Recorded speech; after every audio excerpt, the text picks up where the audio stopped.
Welcome to the Marketing Pulpit Show, and I am Robert Gatewood, your host. We are here every Friday at 10:30 a.m. bringing you the good marketing gospel. We're not saving souls, we're saving businesses, saving jobs, saving our community.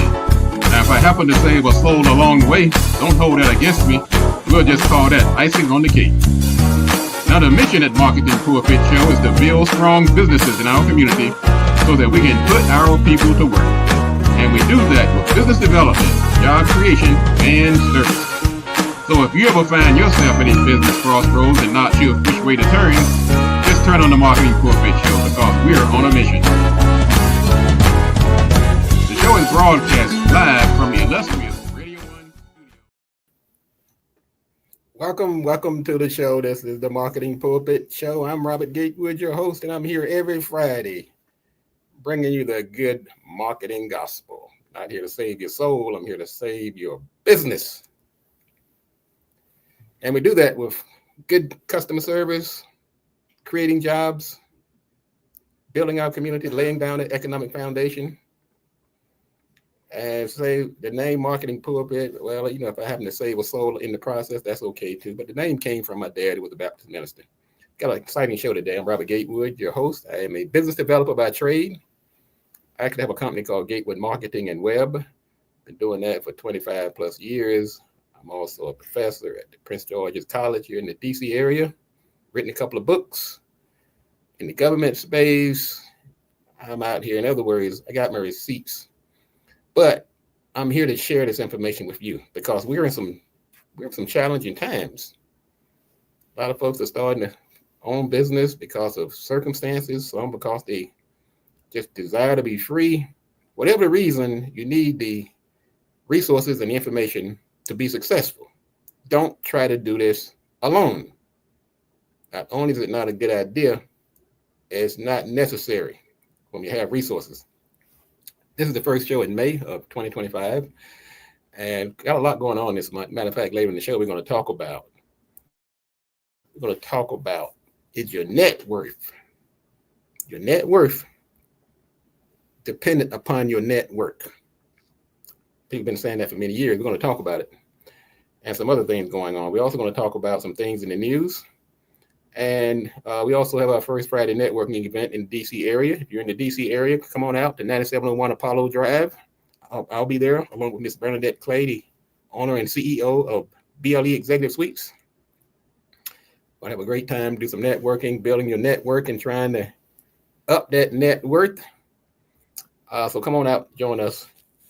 And you can go to marketingpulpit.com. You'll see a banner on the right side. You can also go to blesuites.com. They have their 3 locations in the DC area: Largo, National Harbor, and College Park. Now, this is May. A lot of things happening in May. Of course, May Day return. That means spring is here. We're going to see Cinco de Mayo coming up in May on May 5th. We have Mother's Day this month. And we have Memorial Day.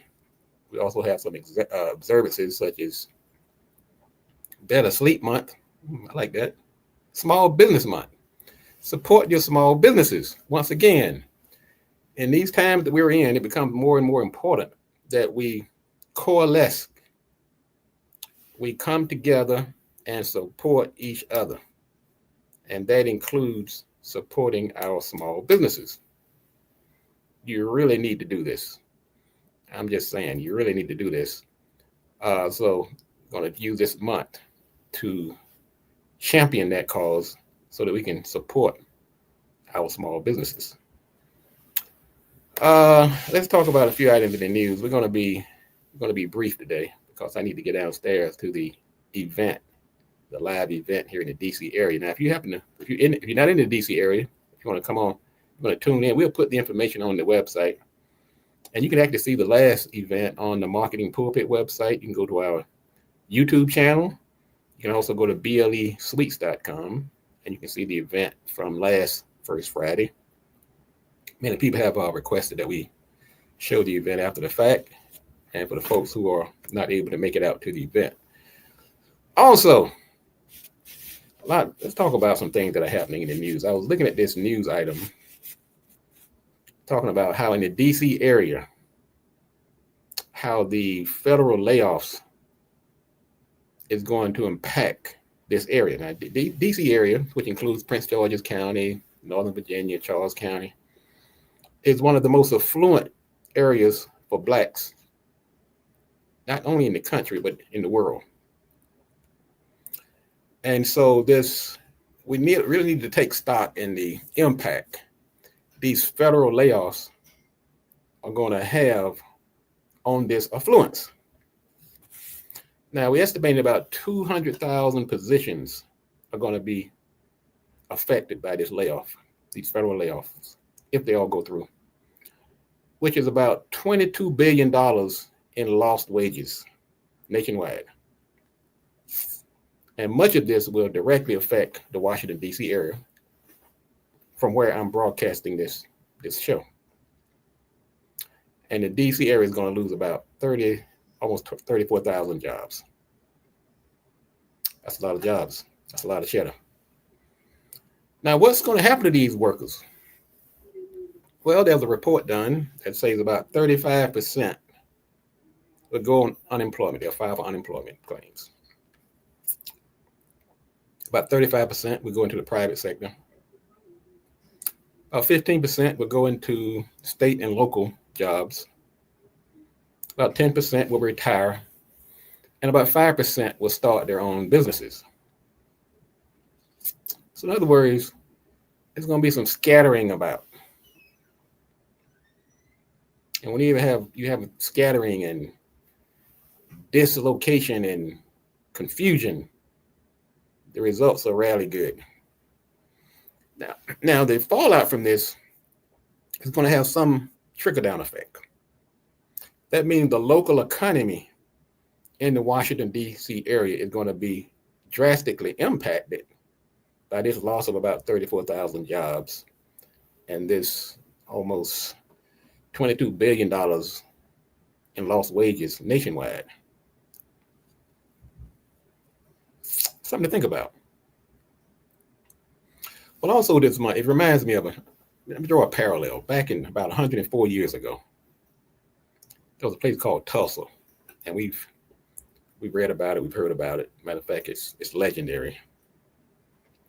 There was a race riot, more like a massacre, 104 years ago in 1921, where there was a literal burning down of the area. It was called Black Wall Street, the Greenwood District. And it comprised mostly of Black-owned businesses. It was prosperous, family-owned businesses. Black businesses were finally getting a leg up. It's like they could see the promised land. It was coming. Well, there was an attempt. They were pretty much successful. They burned down the city, and I would say in an attempt to suppress the success of the inhabitants, and really to retaliate against people who are trying to get a little uppity, trying to get a little wealth under their belt.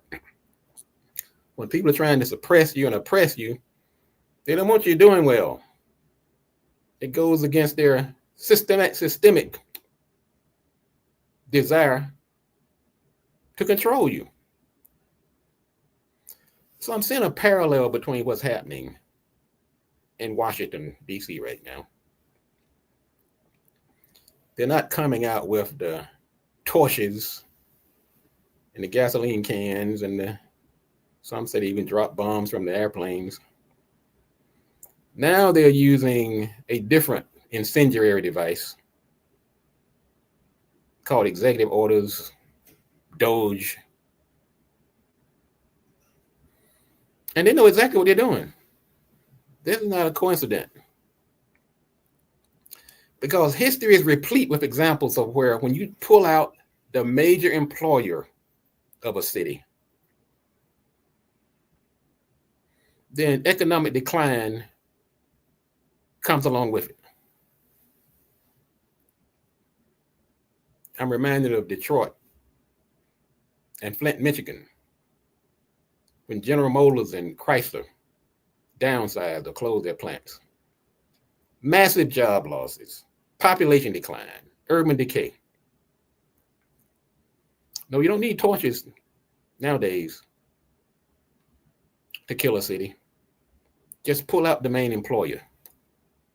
In Gary, Indiana, U.S. Steel, when they left, widespread unemployment. Even the population dropped. The city is still struggling with poverty and crime. Youngstown, Ohio, the steel industry collapsed. The long-lasting effects are still there. Rochester, New York, Eastman Kodak closed. The city went from a dominance in photography to a city of bankruptcy and downsizing.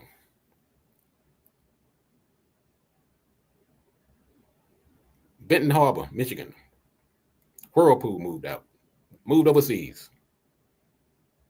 City's still suffering from economic decline, high unemployment, population loss. So what they're doing here in the Washington, D.C. area is Tulsa 2.0. They're just not using torches now. They're using economics. So as we mark this Labor Day, yesterday was May 1st, Labor Day, where we commemorate the struggles made by workers in the labor movement around the world. Be mindful of what's happening. This is no accident. We've seen this story before. Now, I'm in the midst of it as a marketer and business developer.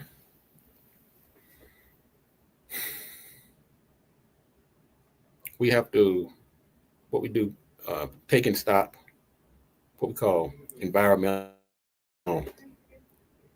change that affect our business and our capabilities for success. When I say environmental, we're not talking about trees and birds and things like that. We're talking about things that are happening around us. And when you have a major employer like the federal government pulling out of an area that has been the foundation of Black opulence, what do you expect is going to happen? They're supposed to be smart people, so they can't say they don't know. Even though I question their smartness. But I do know that they've been very cruel, running around the stage with chainsaws and mocking people, and a peculiar delight in the suffering of a community. There's something wrong with that. There is something really wrong with that. So let me do this. Let me take a quick break. I'm going to come back and give you an antidote of how we can, I guess, build a firewall or help mitigate some of the impact of this willful act to destroy one of the most affluent Black communities in the world. And I am willing to bet my bottom dollar that this is no accident. It's intentional. So give me a break. I'm going to catch my breath here, pull myself together, and come back. We're going to talk about some antidotes. We're going to give you a call to action on how we can neutralize the debilitating effect of this horrendous attack on our community.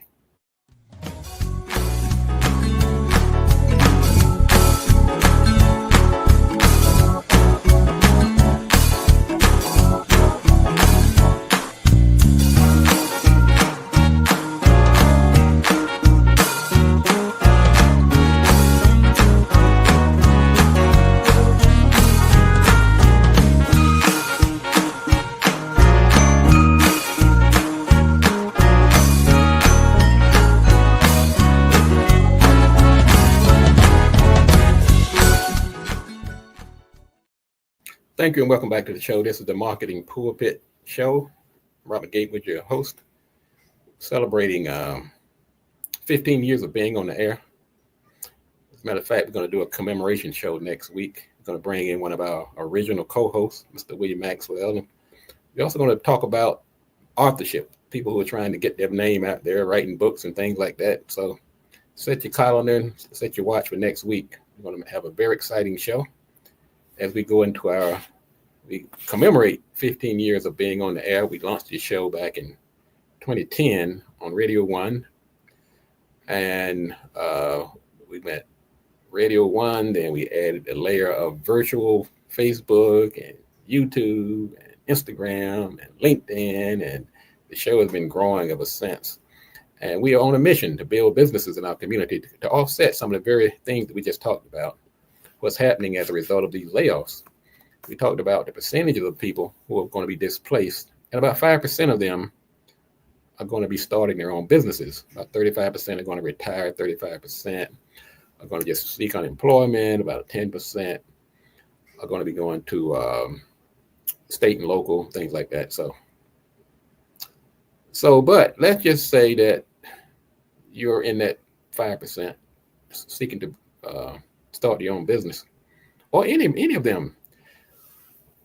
Our theme for today is building your net worth by increasing or building your network. Your network is the people that you associate with, people you hang around, people you affiliate with. And how do we do this? I've been a big fan of networking. Matter of fact, I teach a course at Prince George's Community College where I'm an adjunct professor. I actually started the course called Networking Works because I had such success over the years networking. I've been a media buyer. I've done every type of media and advertising known to man. But I can't point to a single one that has been more effective or get you a greater return on your effort than building your network, which directly impacts your net worth, which is subtracting your assets, subtracting your liabilities from your assets, how much money you have, in other words. So let's talk about this network and your net worth. So if you're building your net work, and that is done through networking, how is this going to impact our net worth and neutralize some of these efforts by our government to destroy our community? Well, the quick and easy answer is that we have to build our own. Yeah, they're going to come and burn it down in some way or the other, either with torches or executive orders. They never give up, but neither do we. So we're going to coalesce and build our network of like-minded people.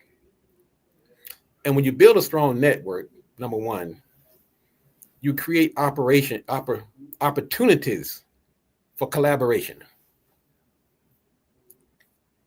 It opens the doors for joint ventures and partnerships, just plain old working together. Reminds me of my partnership with BLE Executive Suites. We work together, we collaborate. We found out we have stakeholders in common, similar missions of building businesses and putting people to work, giving people opportunities. To us, it's not just about making money. It's about building our community and putting our people to work.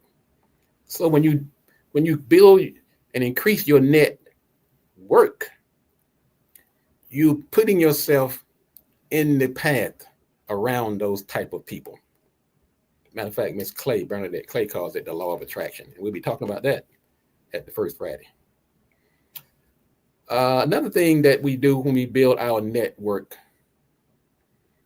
we make ourselves available to information, knowledge, and resources. None of us know it all. One of my clients, 95-year-old author until he passed away this year, his famous quote was, "I'm still learning." And we all need to be still learning, particularly now. You can try to go and cocoon yourself and take all your little money and bury it in the ground if you want to. No, you need to turn that money into more money and figure out how to keep it. And we do that by surrounding ourselves with people who are knowledgeable and have resources. By building our network through networking, we also can create sales, create leads, identify people who may be ideal prospects for our services and goods. We're talking about building our network in the face of this onslaught against our businesses in our community. We have to coalesce. We have to become a network of determined business owners and others to protect and support our community. When we build our network, we are privy to investment opportunities, raising capital. You can't do this alone.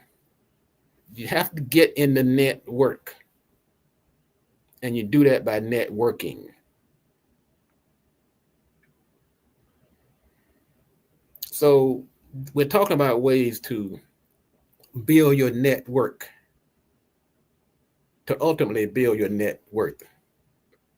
By building your network, we talked about this assault on the Washington, D.C. area. Many of those people are seeking employment. So about 35 of those who are going to be displaced by government layoffs are going to be seeking employment.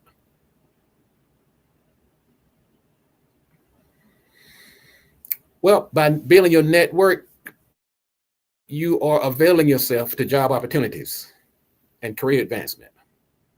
That old quote about it's not about what you know, it's who you know. That's true. I can honestly say that is true. If you don't believe it, look at what's happening in the federal government. You think those people know? No, they know someone. We can do that in our community, but we're going to support and put forward the best and the brightest.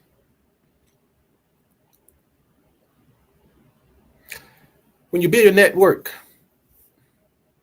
you're also creating access to support systems, emotional support, psychological support, financial support. You want to surround yourself with a body of people and institutions that you can call on to get you through some of these challenges you're going to face when your community starts to collapse. I hope it doesn't. But history is not on our side right now. What we do have,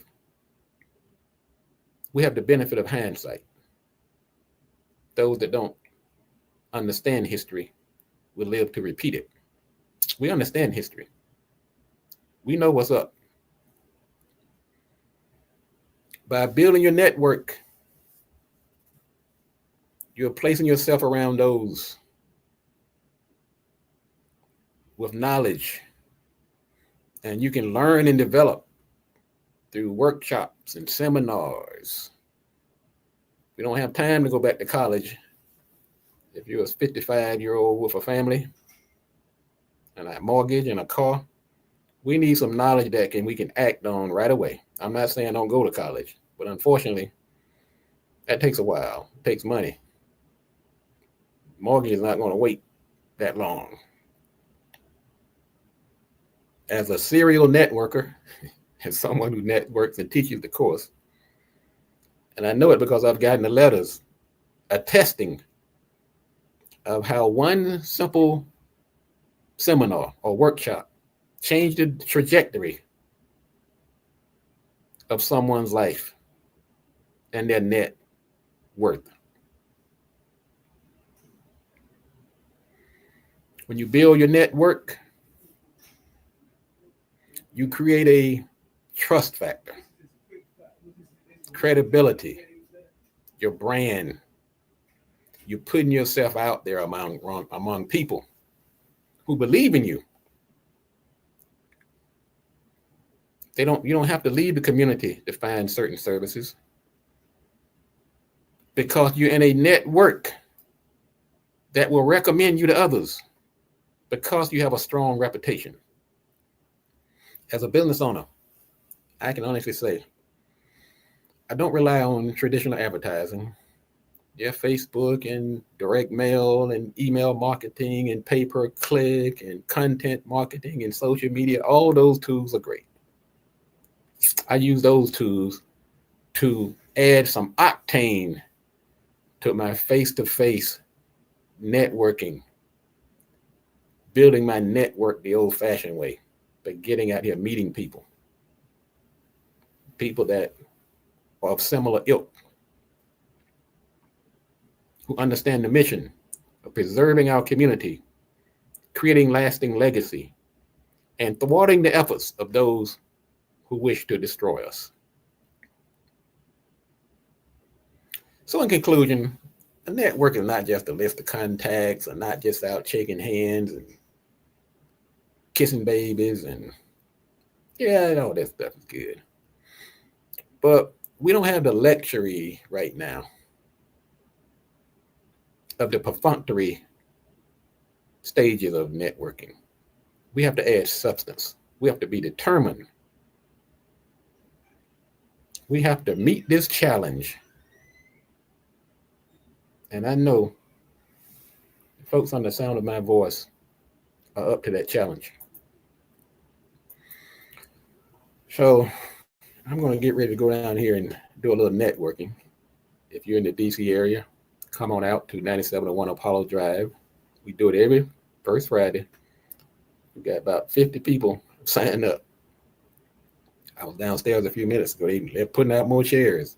I say, Robert, they're still registering. Gatewood, do we need to blind the wall with more chairs? I said, go ahead and blind it up. We're going to feed them, put some food in them, door prizes, and the person you meet at that meeting could change the trajectory of your life and help you increase your net worth. All right, I'll be back next week. Don't forget to tune in next week. Share this show. You can also go to Facebook. We're on YouTube. We're on LinkedIn. We're on Instagram. Got a nice little burgeoning community out here.